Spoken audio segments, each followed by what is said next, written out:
اپنا نقصان کیا, کوئی اصلاحات نہیں لائے, کوئی پبلک کی بینیفٹ کے لیے بل نہیں لائے جن کے آپ نے الیکشنوں میں وعدے کیے, اور اس پہ صرف آپ نے ان کو چور ڈاکو اور لٹیرے اور یہ وہ کر کے آپ نے ان دونوں ساری پارٹیوں کو اکٹھا کیا, جو کہ آپ کی ناکامی ہے اور فیلئر ہے کہ ساری اپوزیشن اکٹھی ہوگی. پھر آپ نے ان کو اتنے تانے مارے کہ وہ اسمبلی سے باہر نکل کے سڑکوں پہ آ گئے. اب وہ سڑکوں پہ آئے تو آپ کو پریشانی ہوئی, اور سڑکوں پہ آنے کا نقصان یہ ہوا کہ انہوں نے اسٹیبلشمنٹ کو بھی ٹارگٹ پہ رکھا, کیونکہ آپ کہتے ہیں ہم ایک پیج پہ ہیں, آپ نے ان کو بھی مروا دیا, پنڈی والوں کو بھی اور اپارا والوں کو بھی, ان کے نام آنے شروع ہو گئے.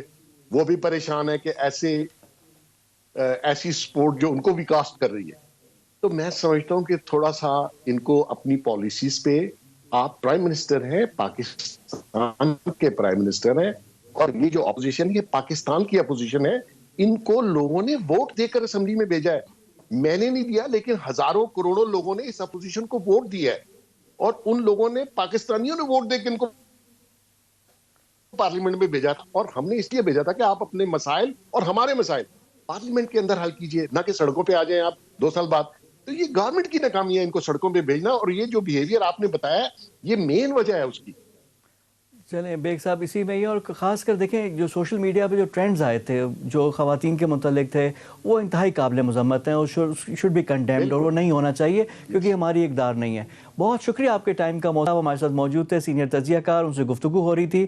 وہ کہہ رہے ہیں کہ حکومت کو اپنے گریبان میں دیکھنا چاہیے, خود احتسابی کرنی چاہیے. جو حالات اس نہج پہ آئے ہیں, ان کا تھیسس ہے, اس میں گورنمنٹ کو خود اپنے ہی لوگوں کی طرف اور اپنی ہی طرف دیکھنا چاہیے, تاکہ جس کی وجہ سے یہ ہوئے. گفتگو ہماری ہو رہی تھی محسن بیگ صاحب سے. اب یہاں پہ وقت ہو گیا ایک بریک کا. بریک کے بعد آ کر پروگرام کا سلسلہ جاری رکھیں گے. Stay with us.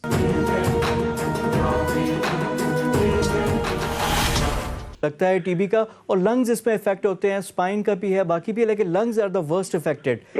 G primary اس میں انوالومنٹ جو ہوتی ہے وہ لنگز کی ہوتی ہے. اچھا, جو ہماری ویکسینیشن ہوتی ہے, جو بی سی جی ویکسینیشن ہے, بچپن میں جو حفاظتی ٹیکے لگتے ہیں, کیا اس سے ٹی بی رکتی نہیں ہے؟ جو بی سی جی ویکسین ہے یہ سیویئر ٹی بی انفیکشن سے بچاتی ہے آپ کو, کیونکہ ابھی ٹی بی کے بہت سارے نئے اسٹرینز بھی ہیں جن کا ابھی تک کافی زیادہ اسٹڈیز ہو رہی ہیں, کیونکہ بی سی جی ویکسینیشن ہمارے ملک میں وہ بھی پراپر نہیں ہو رہی ہے.